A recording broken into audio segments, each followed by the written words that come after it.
Good morning everyone. Shri Nandishwar विद्यालय द्वारा संचालित ऑनलाइन शिक्षण में आपका स्वागत है। अपन देख रहे थे अपना 13वां अध्याय जो कि था फाइनेंशियल मैनेजमेंट यानी कि वित्तीय प्रबंध। अब वित्तीय प्रबंध के बारे में तो अपन पहले ही जानकारी रख चुके हैं कि वित्तीय प्रबंध का मतलब होता है वित्त के सही नियोजन और उसके सही नियंत्रण के द्वारा। अगर आपके व्यवसाय में आपको व्यवसाय संचालित करना है तो उसका सही तरीके से आपको प्रॉपर नियोजन करना पड़ेगा और उसके बाद उसका नियंत्रण भी सही तरीके से करना पड़ेगा। यानी अनावश्यक रूप से पैसे वेस्ट करने में हमें कोई भी फायदा नहीं है। अपन ने अब वित्तीय प्रबंध के अंतर्गत उसकी विशेषताएं पढ़ चुके हैं, उसको प्रभावित करने वाले तत्व पढ़ चुके हैं। अपन ने वित्तीय नियोजन के बारे में भी देखा था कि किसी भी व्यवसाय के अंतर्गत वित्त की कितनी आवश्यकता होती है उसका पहले से ही पूर्वानुमान लगा लेना वित्तीय नियोजन कहलाता है। अब इसमें अपन ने देखा था पूंजीकरण अर्थात पूंजी की मात्रा, पूंजी के कौन कौन से स्रोत होते हैं और उसके पूंजी का सही तरीके से उपयोग करना। अब यहाँ पर अपन देखेंगे कि वित्तीय नियोजन का एक्चुअल में महत्व क्या होता है। तो सबसे पहला होता है व्यवसाय का सफल प्रवर्तन। अब देखिए, प्रवर्तन का मतलब ये होता है कि किसी भी व्यवसाय को चालू करने से पहले उसके बारे में प्रॉपर तरीके से सूचना ले लेना। व्यवसाय कहाँ पर लगाना है, कितने पैसों की आवश्यकता होगी, कितनी मशीनरी लगेगी, कितने एम्प्लॉय लगेंगे, तमाम तरीके की चीज़ों के बारे में पहले से ही जानकारी ले लेना। अब अगर व्यवसाय का सफल प्रदर्शन अपन को प्रवर्तन करना है अपन को, तो कितनी पूंजी की आवश्यकता व्यवसाय के अंतर्गत लगेगी, उन सारी चीज़ों के बारे में अपन वित्तीय नियोजन के माध्यम से ही जान सकते हैं। ना तो पूंजी अधिक लगनी चाहिए, ना ही पूंजी कम लगनी चाहिए, क्योंकि दोनों ही दशा में हम व्यवसाय का सही रूप से संचालन नहीं कर सकते हैं। दूसरा होता है पर्याप्त कोष। अब किसी भी व्यवसाय का अपन को संचालन करना है तो हमें पर्याप्त मात्रा में पूंजी की आवश्यकता होती है। अर्थात कितनी कार्यशील पूंजी लगेगी, कितनी स्थायी पूंजी लगेगी, कितनी परिवर्तनशील पूंजी लगेगी, इन सारी बातों का जो डिसाइड किया जाता है वो हमें वित्तीय नियोजन के माध्यम से जानकारी मिल जाती है। तीसरा होता है भविष्य से जुड़ाव। तो ये तो सीधी सी बात है, जब हम किसी भी चीज़ का नियोजन करते हैं तो उसका सीधा सा मतलब होता है हमारे भविष्य के संबंध में प्लानिंग करना। तो वर्तमान की आवश्यकताओं को ध्यान में रखते हुए वित्त की व्यवस्था करना और भविष्य से जोड़ना, यानी कि वित्त जो अभी है भविष्य में हमें उसकी कितनी आवश्यकता पड़ सकती है, तो भविष्य से जो जुड़ाव किया जाता है वो वित्तीय नियोजन के अंतर्गत किया जाता है। चौथा होता है हमारा कुशल संचालन। ये सीधी सी बात है, किसी भी व्यवसाय का हमें कुशल संचालन करना है तो बिना वित्त के हम व्यवसाय को संचालित नहीं कर सकते हैं। अर्थात हमें कितनी मशीनरी लगेगी, कितने एम्प्लॉय लगेंगे, कितनी सैलरी देनी है, कितनी वित्त की आवश्यकता पड़ेगी, प्रोडक्शन करना है तो उसके लिए भी वित्त की आवश्यकता पड़ेगी। अब अगर इन चीज़ों का अपन सही रूप से तालमेल बिठाएं और व्यवसाय को सही रूप से संचालित करेंगे तो वो वित्तीय नियोजन के माध्यम से ही संभव हो सकता है, क्योंकि वित्त से संबंधित जितनी भी आवश्यकताएं हैं, जितनी भी जानकारी लेनी है वो हमें इसके माध्यम से ही प्राप्त हो सकती हैं। लास्ट देखें तो पर्याप्त तरलता। अब तरलता का मतलब ये होता है कि अगर तरलता है आपके व्यवसाय में तो आपकी ख्याति ओवरऑल बढ़ जाएगी। अब मान लीजिए आपको दिन प्रतिदिन के व्ययों का भुगतान करने के लिए थोड़ी थोड़ी मात्रा में पैसों की आवश्यकता होती है। अब अगर मान लो आपको मजदूरों को मजदूरी देनी है या फिर कच्चा माल खरीदना है और आपके पास वो पैसा ही नहीं है आपके व्यवसाय में, तो आपके व्यवसाय की जो ख्याति है वो धीरे धीरे कम होती जाएगी। इसीलिए व्यवसाय में अगर पर्याप्त तरलता होनी चाहिए, यानी कि समय समय पर आपके पास कैश उपलब्ध होना चाहिए कि आप जो आवश्यक व्यय हैं उनका भुगतान आसानी से कर सकें, तो इसके लिए भी आपको वित्तीय नियोजन करना आवश्यक होता है। तो इस प्रकार अभी अपन ने देखा कि वित्तीय नियोजन का महत्व क्या होता है। अब यहाँ पर देखेंगे उसकी सीमाएं। अब हर चीज़ का महत्व होता है तो कोई ना कोई कमियां होती ही हैं। तो यहाँ पर देखते हैं कि वित्तीय नियोजन करने के बाद कौन कौन सी कमियां या उसकी सीमाएं होती हैं।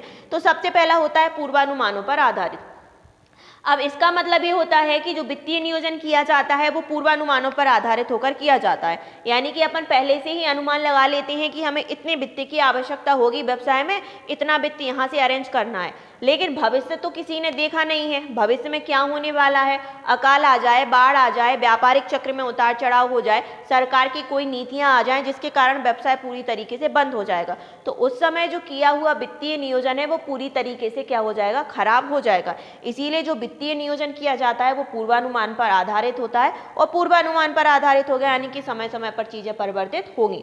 दूसरा होता है समन्वय का अभाव। अब जैसे जैसे व्यवसाय का आकार बढ़ता जाता है उसके विभाग भी बढ़ते जाते हैं। विभाग बढ़ेगा तो वित्त से संबंधित जो संबंध होते हैं वित्त से संबंधित वो भी अलग अलग होते जाते हैं। तो अब सभी विभागों में समन्वय स्थापित करना चीज जो कठिन हो जाती है, इस संबंध में भी वित्तीय नियोजन हमारा फेल हो जाता है। तीसरा होता है समयानुसार परिवर्तन। कोई भी चीज़ होती है वो समय के अनुसार परिवर्तित होती जाती है।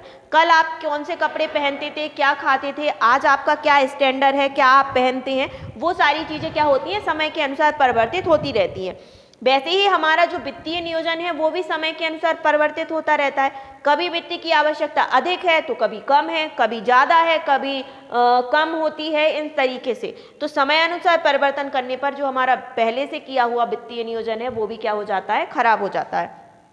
लास्ट है हमारा बौद्धिक कार्य। तो जैसे अपन ने नियोजन चैप्टर में पढ़ा था कि जो एक नियोजन की प्रणाली होती है वो एक मानसिक और बौद्धिक प्रक्रिया है, यानी कि नियोजन का जो कार्य किया जाता है वो बहुत ही ज़्यादा सोच विचार के करने वाला काम है। अब अगर हमें कोई फाइनेंशियल प्लानिंग करनी है तो हमें उसके लिए क्या करना पड़ता है, एक अलग से एडवाइज़र रखना पड़ता है, अलग से मैनेजर रखना पड़ता है। अब जब हम मैनेजर रखेंगे तो उसके लिए हमें फीस भी देनी पड़ेगी, तो हमारी लागत भी बढ़ जाती है। बौद्धिक कार्य का मतलब ये होता है कि जो वित्तीय नियोजन का कार्य है वो सामान्य इंसान नहीं कर पाता है, उसमें बहुत सोच विचार करने का काम माना जाता है। इस प्रकार ये हुई हमारी अभी तक अपन ने पढ़ा इसकी सीमाएं। अब अपन देखते हैं पूंजीकरण अर्थात पूंजी की संरचना क्या होती है। जैसे एक मानव शरीर होता है, हाथ हैं, पैर हैं, सारी चीज़ें उसके अंतर्गत होती हैं, वैसे ही किसी व्यवसाय के अंतर्गत एक पूंजी की संरचना होती है। यानी कि पूंजी संरचना से आशय ये होता है कि उसमें कितने समता अंश हैं, कितने ऋण पत्र हैं, कितने पूर्वाधिकारी अंश हैं, कितना अपन ने ऋण ले रखा है, उसका एक सही अनुपात होना। यानी कि ऐसा नहीं होता कि आपने कोई व्यवसाय चालू कर दिया तो आपने उसमें लोन बहुत ज़्यादा ले लिया या फिर केवल समतांश से पूंजी जुटा ली या ऋण पत्र से पूंजी जुटा ली। तो कुल मिलाकर ये होता है कि दीर्घकालीन वित्त के विभिन्न स्रोतों के पारस्परिक अनुपात को ही पूंजी कहते हैं, पूंजीकरण कहते हैं। यानी कि कुल मिलाकर एक सिंपल सी बात होती है कि किसी भी व्यवसाय के अंतर्गत एक पूंजी की संरचना, यानी कि व्यवसाय को संचालित करने के लिए उसमें किस अनुपात में पूंजी है, अर्थात समता अंश कितने हैं, ऋण पत्र कितने हैं, पूर्वाधिकारी अंश कितने हैं, और कहें तो ऋण किन किन स्रोतों से ले रखा है, उसका एक सही अनुपात ही पूंजीकरण कहलाता है। अब अपन देखते हैं कि पूंजीकरण के अंतर्गत कौन कौन से आवश्यक तत्व माने जाते हैं। तो सबसे पहला होता है सरलता। इसका मतलब ये होता है कि जो पूंजीकरण किया जाता है, अगर कोई व्यवसाय अपन प्रारंभ में कर रहे हैं, मतलब स्टार्ट ही कर रहे हैं, तो अपन को बहुत सारे स्रोतों से पूंजी जुटाने की जरूरत नहीं है। अगर कोई कंपनी निर्माण कर रहे हैं तो केवल इक्विटी शेयर यानी कि समतांश कर लीजिए या फिर ऋण ले लीजिए। अब आपने कहा कि थोड़े समतांश ले लिए, थोड़े ऋण पत्र ले लिए, थोड़ा उनसे अपन ने ऋण ले लिया। तो अगर इसमें सरलता होनी चाहिए जिसको अपन आसानी से समझ सकें, और दूसरी चीज होनी चाहिए कि इसमें प्रारंभ में कोई व्यवसाय प्रारंभ किया जाता है तो केवल एक ही स्रोत से पूंजी जुटानी चाहिए। दूसरा होता है न्यूनतम लागत। अब अपन को प्रयास ये करना चाहिए कि जो अपन पूंजी जुटा रहे हैं उसमें लागत उसकी कम से कम आए, क्योंकि लागत जब कम आएगी तभी भविष्य में आगे जाकर हमारी जो प्रॉफिट है वो हम बढ़ा सकते हैं। तो लागत की बात कहें तो अगर ऋण पत्र से अपन को पूंजी जुटानी है तो वो सबसे सस्ते होते हैं, लेकिन उसमें अपन को ये लॉस हो सकता है कि वो जा भी सकते हैं और प्रॉफिट नहीं भी हो सकता है। जबकि हमारे जो समता अंश होते हैं वो महंगे जरूर होते हैं, लेकिन उनसे अपन को एक श्योरिटी बनी रहती है कि अपन लंबे समय तक वो व्यवसाय के वास्तविक स्वामी होंगे। ऐसा आपने अकाउंट में बहुत अच्छे से शेयर्स के बारे में पढ़ा होगा। तीसरा होता है लोचपूर्ण। इसका मतलब ये होता है कि व्यवसाय की आवश्यकता के अनुसार अपन उन चीज़ों में परिवर्तन कर सकें। आवश्यकता हो तो समता अंशों से कर लो, कम आवश्यकता हो तो ऋण पत्रों से कर लो या फिर लोन लेके कर लो। तो कुल मिलाकर जो पूंजीकरण की प्रणाली है उसमें लोचता होनी चाहिए। चौथा होता है वैधानिक। अब जो आप पूंजी संरचना किसी व्यवसाय के अंतर्गत या किसी कंपनी के अंतर्गत कर रहे हैं तो वह कानून के अंतर्गत ही होनी चाहिए। कंपनी में कर रहे हैं तो कंपनी अधिनियम 1956 के जो सारे नियम कानून कायदे हैं वो इसमें फॉलो करते हुए आपको पूंजी जुटानी पड़ेगी। तो इस प्रकार अपन ने देखे कि एक पूंजी संरचना के कौन कौन से आवश्यक तत्व होते हैं, जिसमें सरलता, उसकी लागत कमी होनी चाहिए, आवश्यकता के अनुसार अपन उसमें परिवर्तन कर सकें और वैधानिक होनी चाहिए। अब यहाँ पर देखते हैं कि पूंजीकरण को प्रभावित करने वाले अर्थात पूंजी की संरचना को प्रभावित करने वाले कौन कौन से तत्व होते हैं। तो दो प्रकार के तत्व होते हैं इसमें, आंतरिक और बाहरी। आंतरिक तत्व का मतलब होता है जो व्यवसाय को आंतरिक यानी कि जो घटना घटित हो रही है व्यवसाय में, जो वातावरण है वो प्रभावित करता है। और बाहरी घटक में आते हैं जो हमने पढ़े हैं, सामाजिक तत्व, राजनीतिक तत्व, व्यापार चक्र, वो सारी चीजें। तो आज अपन पढ़ेंगे केवल कि पूंजी संरचना को प्रभावित करने वाले आंतरिक तत्व कौन कौन से हैं। तो सबसे पहला होता है व्यवसाय की प्रकृति। पहले भी अपन ने पढ़ रखा है। जैसे कि व्यवसाय की प्रकृति का मतलब होता है कि व्यवसाय किस हिसाब का है। अगर व्यवसाय ऐसा है जिसके अंतर्गत मशीनरी का ज़्यादा उपयोग हो रहा है तो अपन को स्थायी पूंजी की आवश्यकता ज़्यादा होती है, क्योंकि भवन चाहिए, प्लांट चाहिए, मशीनरी चाहिए, तो स्थायी पूंजी ज़्यादा लगती है। इसके अलावा एक व्यवसाय ऐसा है जो निरंतर व्यवसाय चलते रहते हैं, कंटिन्यू छोटे मोटे व्यवसाय हैं, वहाँ पर हमें कार्यशील पूंजी की मात्रा ज़्यादा लगती है। तो जैसे व्यवसाय की प्रकृति होगी वैसे ही पूंजीकरण की मात्रा अपन को लगेगी। दूसरा होता है आय की निश्चितता। अब ऐसे व्यवसाय जहां पर कंटिन्यू निरंतर आय बनी रहती है वहां तो हम ऋण पत्रों से आय अपनी जुटा सकते हैं, क्योंकि वो सस्ते रहते हैं, लॉस भी हो गया तो इतना कोई फर्क नहीं पड़ता है। और जहां पर आय की निश्चितता नहीं होती है, लंबे समय में प्रॉफिट होगा, तो वहां पर हमको समता अंशों के द्वारा पूंजी जुटानी चाहिए। तीसरा होता है वित्त की अवधि। इसका मतलब ये होता है कि कहीं से अपन को लोन लेना है, लंबे समय के लिए लेना है, तो समतांशों का उपयोग करना चाहिए।